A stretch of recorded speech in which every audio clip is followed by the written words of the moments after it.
Well, welcome back to Sister Girl TV, and today I am at Bed-Vyne Wine Shop, located on Tompkins between Putnam and Jefferson, and we are going to feature some of the wines that are available at this shop with one of the owners right now.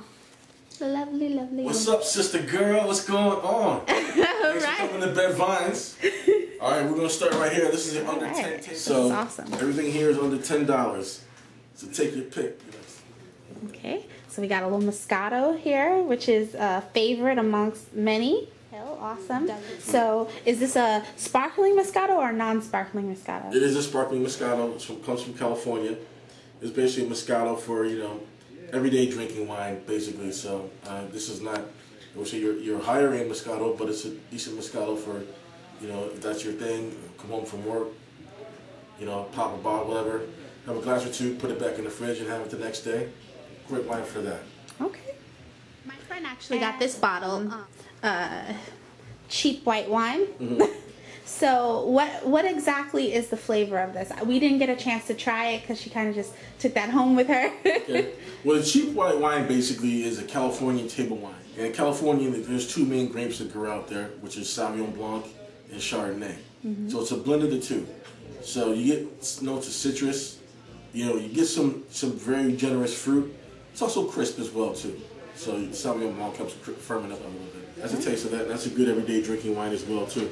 All right, cool bean. All right. The next thing I would like to steer your attention to is this right here. This is a Portuguese table wine. Oh, right? Wow. But what separates this wine from the rest is introduction to our floral category. All right, and this wine is basically, it's aromatic, it's like white flowers. It's also crisp and has a little bit of minerality to it as well too. So for a wine that's under $8, it provides a certain level of complexity that you normally don't get for that price point. Wow, that's awesome. Awesomely priced, and definitely I like the notes that you're suggesting about it.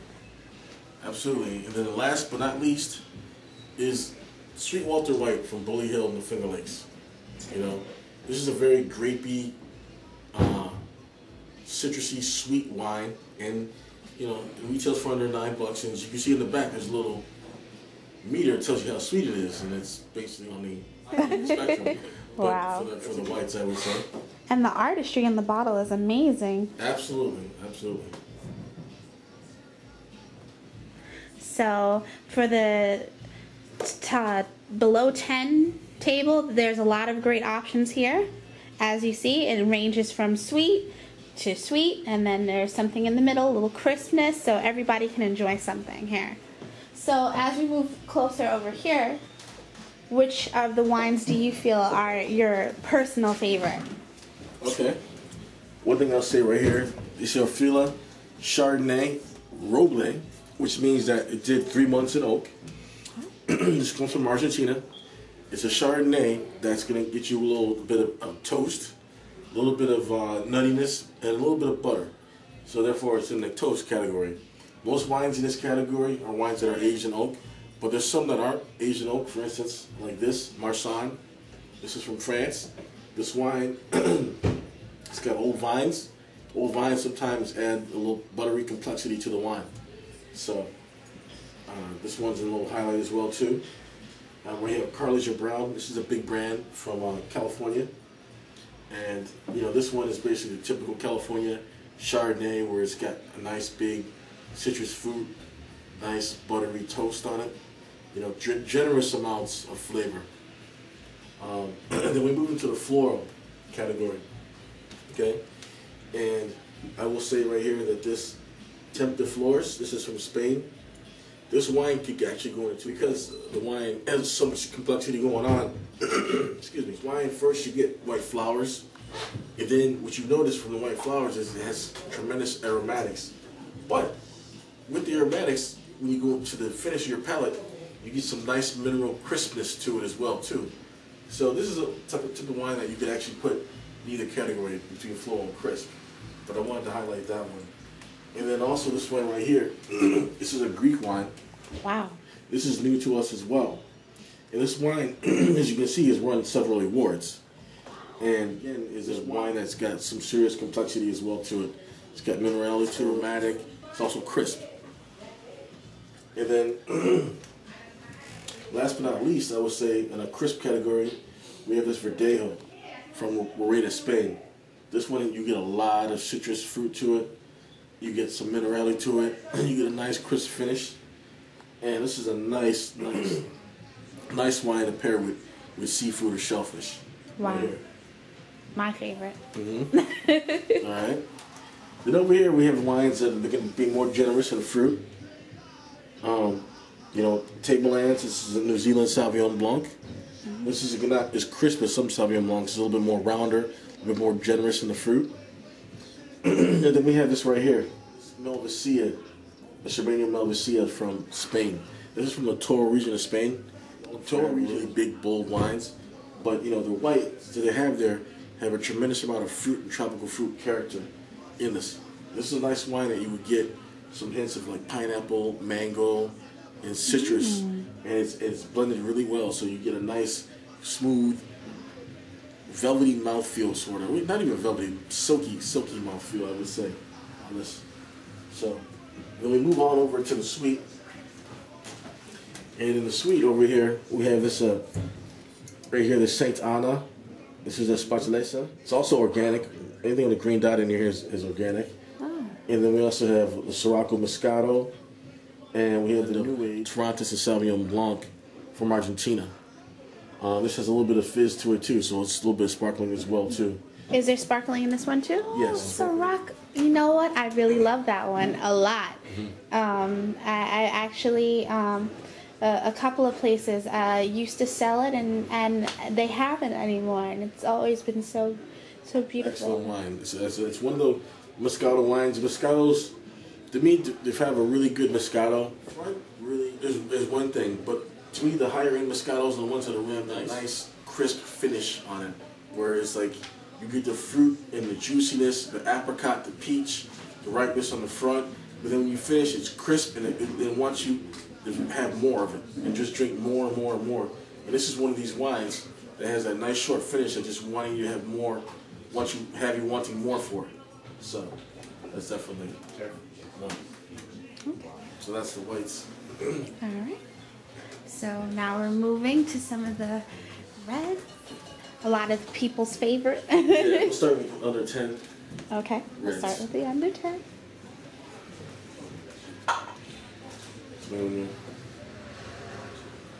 Ready? Yeah. All right. Right here, the reds. Right here, this is a Shiraz from California for $7.99. Wow. You're gonna have a great deal with that. People that like Shiraz, like a big, strong, juicy, peppery wine, bold wine, they're gonna love that. For that, especially for that value. It's a nice intro to our bold category. Again, I talked about the other ones earlier, so I was going to mention a lot of fruit to it for the $10. It's a great Malbec. And then we also have this Carmenere. This Carmenere here is from Chile for an $8.99 intro to our bold category as well too. This one I think has a little bit more pepper than the Shiraz, but again, this is still great value for the price. And then we'll move on over here to in our Earth category.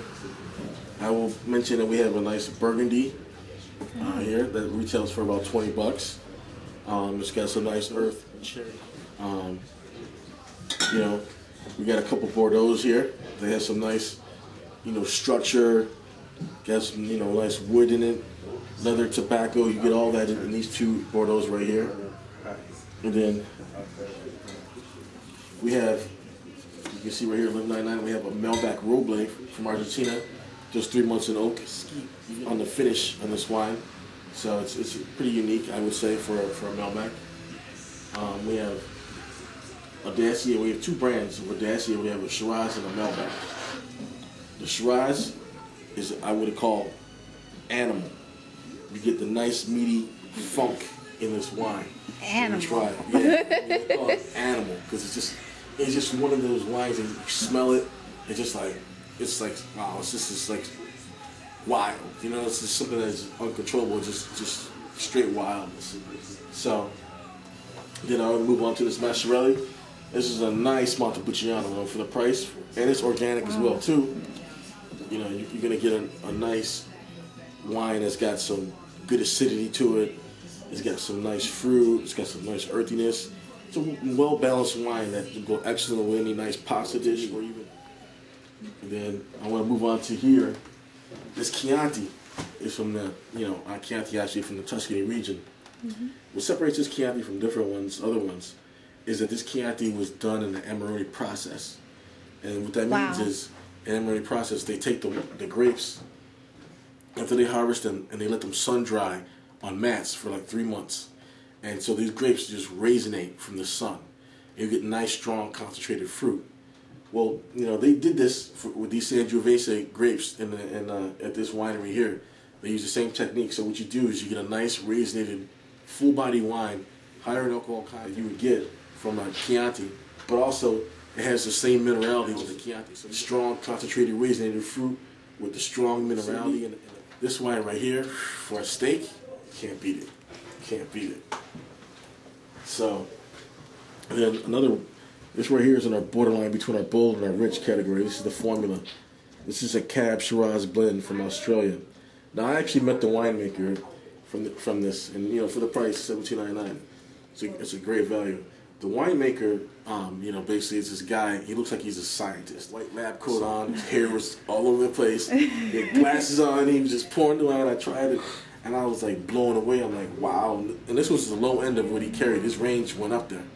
And I'm telling you, this wine right here, when you open it up, you smell it. First thing you're gonna smell is a nice French vanilla oak. You're gonna instantly be like, ooh, it's really in it, and it's got a strong nose.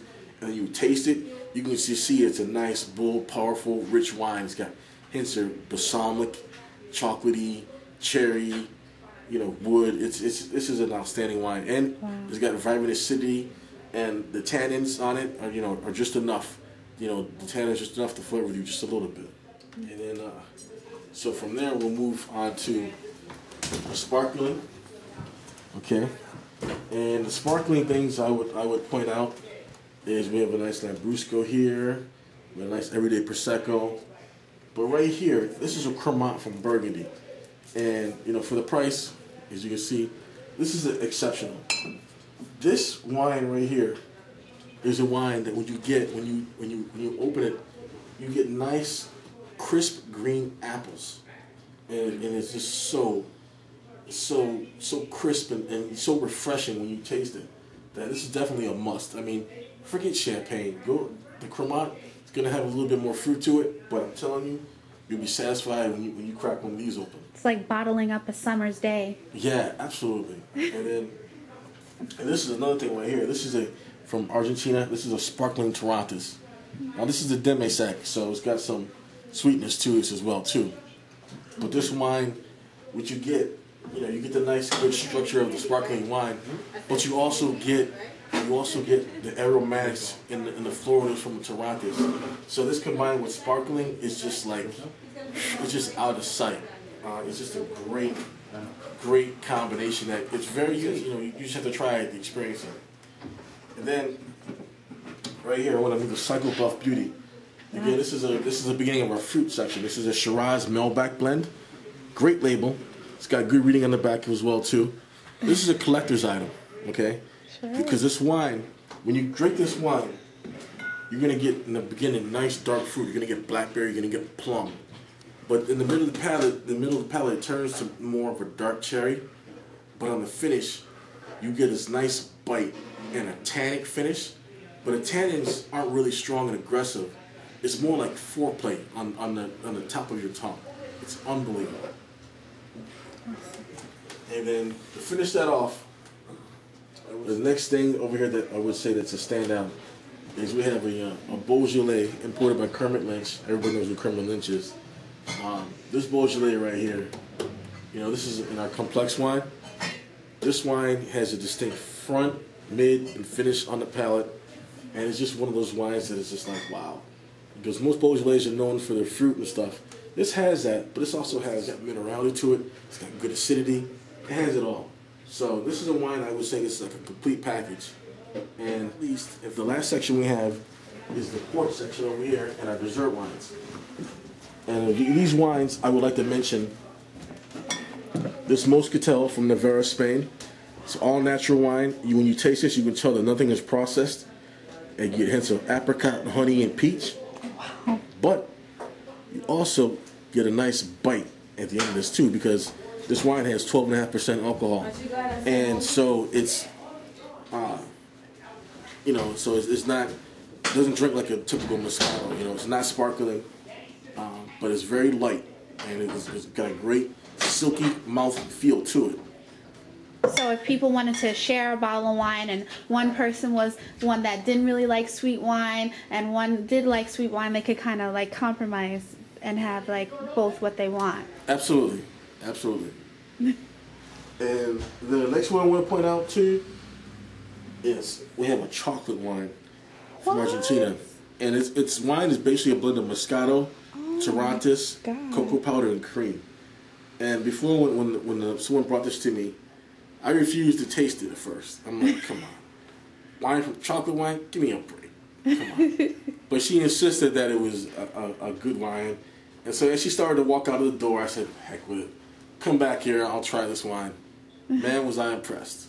This is one of these wines that when you look at it at first, you have doubts. But trust me, when you crack this sucker open and you try some of this, you're going to be like, This is awesome. Yeah, it's really good. It's really nice. The blend of the Torrontés and the Moscato just adds such aromatics to the cocoa and powder and the cream in this wine. It's just like, it's like a fragrant, aromatic version of Bailey's is what it is. And that's it. Cool. Baby, I'm a million, Hey, yo, Diddy. Hey, yo, Trina. I need $1 million girl. I got you. I got